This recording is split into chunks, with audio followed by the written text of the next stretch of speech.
अचानक लाइट चली गई और फिर पलक झपकते ही पंखे और बत्तियां फिर से जल उठती हैं। आखिर ये होता कैसे है ना कमाल की बात।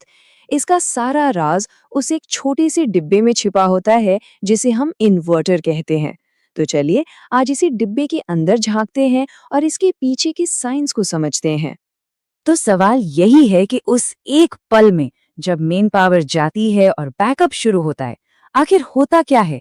ऐसा क्या है जो बिना किसी झटके के हमारे पंखे और लाइट को चलाए रखता है? आइए इस पहेली को सुलझाते हैं। तो इस पूरी कहानी का हीरो है हमारा इन्वर्टर। अब इसका काम सुनने में तो बहुत सीधा साधा लगता है, पर है बहुत जरूरी। ये असल में बिजली के दो अलग अलग रूपों यानी डीसी और एसी के बीच एक पुल का काम करता है।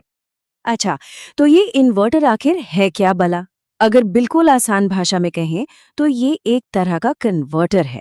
इसका बस एक ही मुख्य काम है, डायरेक्ट करंट जिसे हम डीसी कहते हैं उसको ऑल्टरनेटिंग करंट यानी एसी में बदल देना। पर सवाल ये उठता है कि हमें ऐसा करने की जरूरत ही क्यों पड़ती है? और यहीं पर देखिए कहानी थोड़ी दिलचस्प हो जाती है।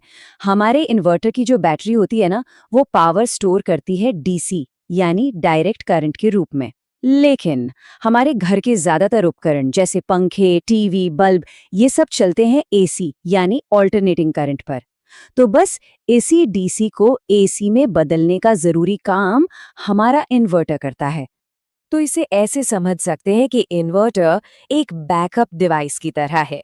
जब बिजली चली जाती है तो ये एक पुल बनकर उस गैप को भर देता है। ये पक्का करता है कि बैटरी में जो भी एनर्जी जमा है वो हमारे अप्लायंसेस तक सही फॉर्म में पहुंचे, यानी एसी बनकर। ठीक है, तो अब तक हमने ये तो जान लिया कि इन्वर्टर करता क्या है। चलिए अब जरा इस डिब्बे के अंदर चलते हैं और देखते हैं कि इसके कौन-कौन से हिस्से हैं।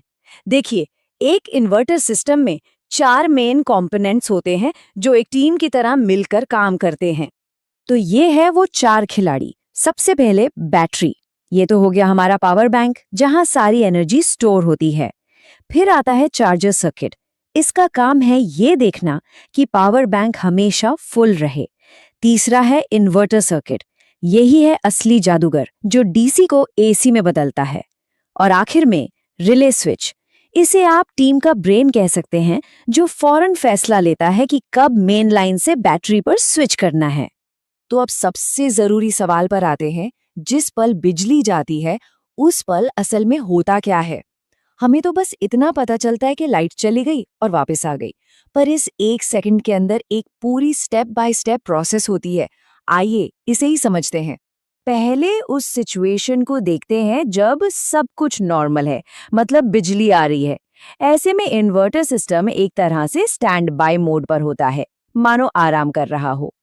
हमारे घर के सारे उपकरण सीधे मेन सप्लाई से चल रहे होते हैं और इस दौरान चार्जर सर्किट बस चुपचाप अपना काम करता है। बैटरी को फुल चार्ज रखता है ताकि जरूरत पड़ने पर वो तैयार रहे। और फिर जैसे ही बिजली जाती है, असली एक्शन शुरू होता है। पलक झपकने से भी कम समय में रिले स्विच फौरन मेन लाइन से कनेक्शन काट के बैटरी पर आ जाता है।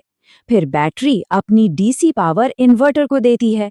इन्वर्टर उसे तुरंत एसी में बदलता है और वो पावर हमारे पंखों, बल्बों तक पहुंच जाती है।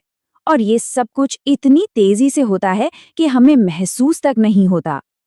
अगर ये सब थोड़ा टेक्निकल लग रहा है तो कोई बात नहीं, इसे एक बहुत ही आसान उदाहरण से समझते हैं। सोचिए, बैटरी जो है वो पानी की एक टंकी है और इन्वर्टर एक मोटर।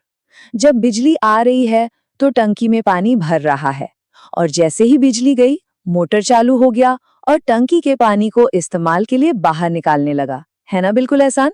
चलिए, अब जब हम ये समझ चुके हैं कि इन्वर्टर काम कैसे करता है, तो कुछ प्रैक्टिकल बातों पर भी गौर कर लेते हैं। क्योंकि सही जानकारी होगी तो इन्वर्टर काम भी बेहतर करेगा और उसकी लाइफ भी बढ़ेगी। जब कोई इन्वर्टर खरीदने जाता है तो बाजार में मोटे तौर पर 3 तरह के इन्वर्टर मिलते हैं। पहला है स्क्वायर वेव। ये सबसे सस्ता होता है, पर ये थोड़ा शोर करता है और सिर्फ पंखे, लाइट जैसी बेसिक चीजों के लिए ही ठीक है। दूसरा है मॉडिफाइड साइन वेव, जो एक तरह से बीच का ऑप्शन है। लेकिन अगर घर में टीवी, कंप्यूटर या फ्रिज जैसे सेंसिटिव उपकरण हैं, तो सबसे अच्छा और सेफ ऑप्शन है प्योर साइन वेव। हाँ, ये थोड़ा महंगा जरूर आता है, पर उपकरणों की सेफ्टी के लिए यही बेस्ट है। और आखिर में कुछ ऐसी आम गलतियां हैं जिनसे हमें बचना चाहिए। सबसे पहली, ओवरलोडिंग, यानी इन्वर्टर की कैपेसिटी से ज्यादा उपकरण उस पर कभी ना चलाएं। दूसरी बात, बैटरी की मेंटेनेंस को नजरअंदाज ना करें। समय समय पर पानी का लेवल और टर्मिनल्स चेक करते रहें। और हाँ, जैसा हमने अभी बात की, अपने उपकरणों के हिसाब से गलत इन्वर्टर चुनना भी आपके महंगे अप्लायंसेस को खराब कर सकता है। तो अब अगली बार जब बिजली जाएगी और घर में अंधेरा होने के बजाय रोशनी बनी रहेगी, तो शायद उस डिब्बे की तरफ एक नई नजर से देखा जाएगा। वो सिर्फ एक बॉक्स नहीं है, बल्कि एक स्मार्ट सिस्टम है जो हमें अंधेरे से बचाने के लिए चुपचाप लगातार अपना काम करता रहता है।